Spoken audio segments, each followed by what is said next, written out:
every disease that I saw in my office over a period of, say, 10 years had a dominant parasite involved. Who is Dr. Hulda Clark?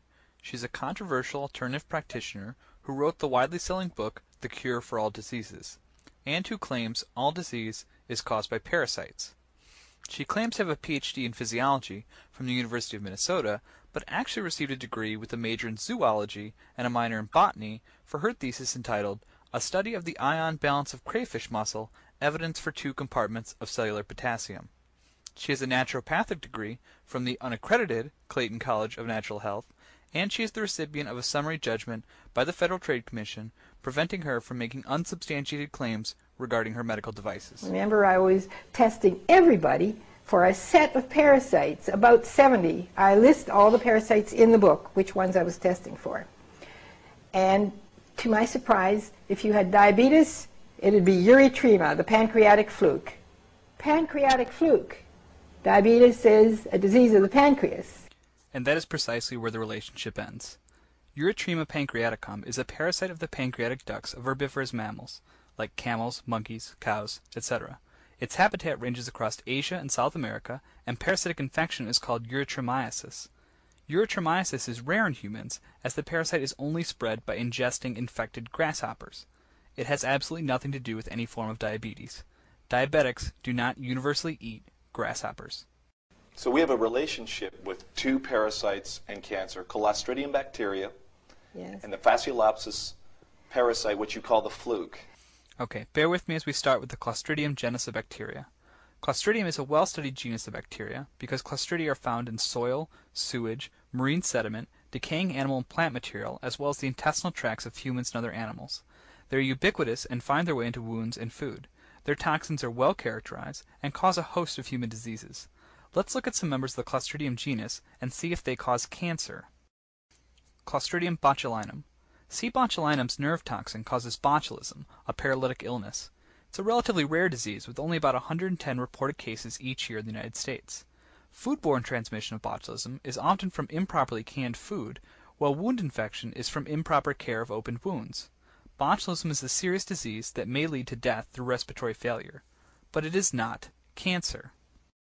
Next is Clostridium tetani. C. tetani's nerve toxin causes tetanus, another paralytic illness. It's a formerly common and serious disease. It's now preventable by regular vaccination.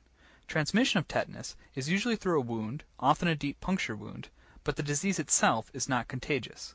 The characteristic body posture shown to the left and lockjaw are common features of the disease progression. But once again, it is not cancer. Okay, I'll summarize the remaining members of the Clostridium genus. Clostridium difficile, known to health workers as C. diff, may cause diarrhea or colitis after normal intestinal flora is altered, such as through antibiotics. Clostridium perfringens has been found in every soil sample ever tested, with the exception of the Sahara Desert, as well as being a part of the normal human intestinal flora. Rare strains of C. perfringens may cause food poisoning. Other Clostridia are much rarer, and their role in human diseases is limited, but they are well studied, and the effect of their toxins is well known. Most importantly, the effect is not cancer. Alright, let's move on to the Phaseolopsis buscae. Phaseolopsis is a trematode that can spend part of its rather complex life cycle shown above infecting the human intestinal tract. Lucky for most of us, the geographical distribution of Phaseolopsis is limited to Asia and the Indian subcontinent, so infection in the West is rare. Of course, if you were infected, you would have a well-documented disease called Phaseolopsiasis, and not cancer. The Phaseolopsis larval parasite belongs to the malignant development. The Clostridium belongs to the premalignant or tumor growth part of the whole process. And now that we have all heard the truth about Clostridium and Phaseolopsis, together we can recognize this statement for the complete and utter bullshit that it really is. We now have all the people watching this squirming at home because they all think now, okay, I understand, I have parasites in my body. And we all do, according to your research. Yes, of course we do. So according to your research, you found that all humans have this, and as long as we're healthy, we're okay with it because the body can handle it.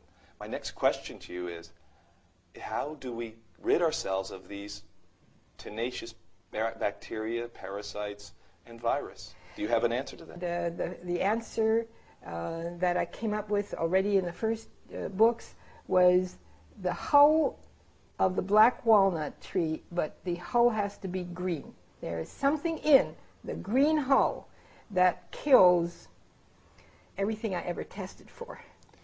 Some statements should always make your bullshit-o-meter hit the maximum reading. These are statements like, there is one cause for diverse diseases, like the statement, cancer is caused by a fluke and a bacteria. Or, there's one cure for diverse diseases, such as, you should take black walnut to get rid of all parasites. Or, the cure always works, i.e., it kills everything. No scientific support exists for Dr. Hulda Clark's claims regarding black walnut hulls. Very early evidence exists suggesting one chemical compound in the walnut, not the hull, called juglone, may reduce cancer risk, but human studies have not yet been completed. The claims regarding this product far, far, far exceed the evidence. How do we get them? That has been the subject of my research and what's in the Advanced Cancer book, of course. We eat Clostridium bacteria because they're everywhere in dirt. Is she saying she eats dirt? But we don't get sick from eating Clostridium in dirt. Well, I guess I don't get sick because I don't eat dirt. We eat a common little parasite in dirt called rabbit fluke. It has a scientific name too. This is a rabbit. Rabbits are what the rabbit fluke, Hastellesia tricolor, infects. Rabbits are not humans, and a zoologist should really know this.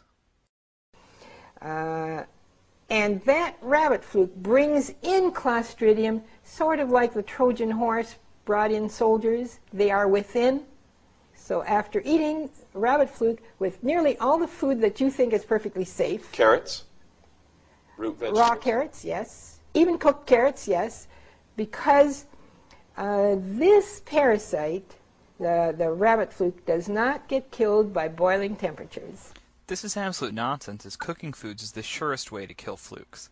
However, in researching hypothermophiles, the few archaea and bacteria who can survive temperatures exceeding 100 degrees Celsius, I discovered what is now my new favorite animal.